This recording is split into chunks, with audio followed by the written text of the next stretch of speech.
ជំរាបសួរបងប្អូនទាំងអស់គ្នាចានេះគឺជាសកម្មភាពខ្លីៗនៅក្នុងថ្ងៃខួបកំណើតរបស់នាងខ្ញុំចាកូនគឺហើយនឹងក្មួយគឺនាំគ្នាធ្វើជាខួបកំណើតនេះដោយការ surprise អត់ប្រាប់ម៉ាក់ឲ្យដឹងថាមានកម្មវិធីអីខ្លះទេចាឥឡូវនេះកូនប្រុសច្បងមកដល់មុនគេបានបាលូនណាំមកចកោមធំហ្មងធ្វើឲ្យម៉ាក់សប្បាយចិត្តឡើងអខ្លាំងមែនតែនហើយមានផ្កាមួយបាច់ធំទៀតហើយមានលេខ18ទៀតចម្លែកម៉េះនឹងជារឿងទុកថ្ងៃក្រោយបន្តទៀតចាំវគ្គទី2ចាំប្រាប់ហើយចានេះមកដល់យើងចេញពីផ្ទះមកនេះជាមួយក្មួយហើយនឹងកូនចានាំគ្នាមកលេងនៅ escape room ទៅរកកន្លែងគេថាលេងដោះ puzzle អញ្ចឹងណាឲ្យយើងគិតចាលបែងគេហ្នឹងហើយយើងក៏លេងចប់ហើយចំណាយពេល1ម៉ោងជាងចេញមកបន្តមកកន្លែងទៀតហើយឆ្លងកាត់ទីក្រុង Seattle ហ្នឹងអញ្ចឹងហើយមកដល់កន្លែងមួយទៀតគេហៅថាAstra Lumina ចាកន្លែង light show ហ្នឹងហើយនៅម្ដុំខាងម្ដុំ White Center ចាប្រហែលខាងហ្នឹងឯងហើយដើរមកក្រៅហ្នឹងនេះគេចូលមកហ្នឹងគឺថាមានអ្នក guide គេនឹងប្រាប់យើងថាឲ្យត្រូវធ្វើម៉េចប៉ុន្តែជាសំខាន់ហ្នឹងគឺ outdoor ទាំងអស់តែម្ដងតែជាក់ខ្លាំងឡើងចង់រឹងធ្គាមព្រោះតែគេ surprise យើងអញ្ចឹងទៅយើងអត់ដឹងថាទៅកន្លែងហ្នឹងត្រូវពាក់ខោអាវយ៉ាងម៉េចឲ្យក្រាស់ខ្លាំងយ៉ាងម៉េចដើម្បីទប់ត្រជាក់អញ្ចឹងទៅល្មមដើរអត់សូវបានយូរម៉ានេះប៉ុន្តែសប្បាយប្លែកភ្នែកប្លែកអារម្មណ៍ហើយណាមួយទៅជាមួយកូនហើយនឹងក្មួយចឹងផងដូចថាមានអារម្មណ៍ថារំភើបក្នុងចិត្តណាហើយបានទៅមើលភ្លើងហ្នឹងនៅខាងក្រៅក៏ស្អាតដែរ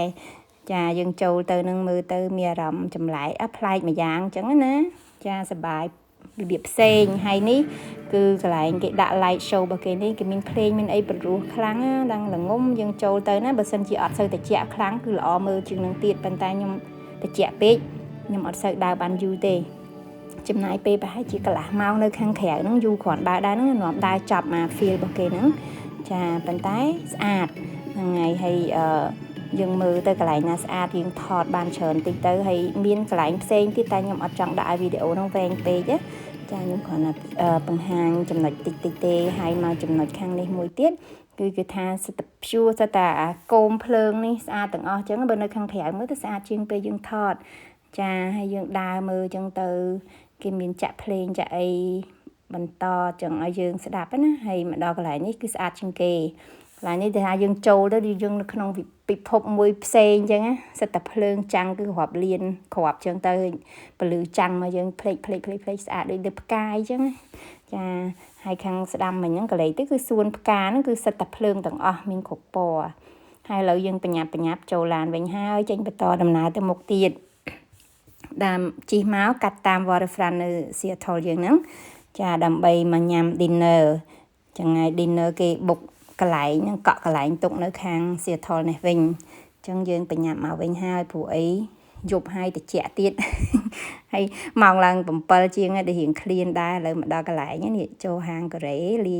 ខាងកូរ៉េកាត់អាកៀងអញ្ចឹងហាងហ្នឹងចាម្ហូបគេអន្តិចទេបងប្អូនប៉ុន្តែឆ្ងាញ់ចានេះអីគេហៅfried rice scallop ហ្នឹងចាហើយឥឡូវហ្នឹងកំពុងតែញ៉ាំហើយនឹងនាំគ្នានិយាយលេងសើចកូនកំឡោះហើយនឹងក្មួយខ្ញុំទាំង4នាក់ហ្នឹងកំពុងចំអន់គ្នាលេងថាការងារធ្វើអីខ្លះម្នាក់មានតួនាទីអីខ្លះចាហើយក៏នាំគ្នានិយាយគ្នាលេងសើចអញ្ចឹងទៅទាំង4នាក់ហ្នឹងគឺសិតតែ engineer ទាំង4នាក់អញ្ចឹងទៅគេនាំគ្នានិយាយចំអន់គ្នាលេងណាបងប្អូន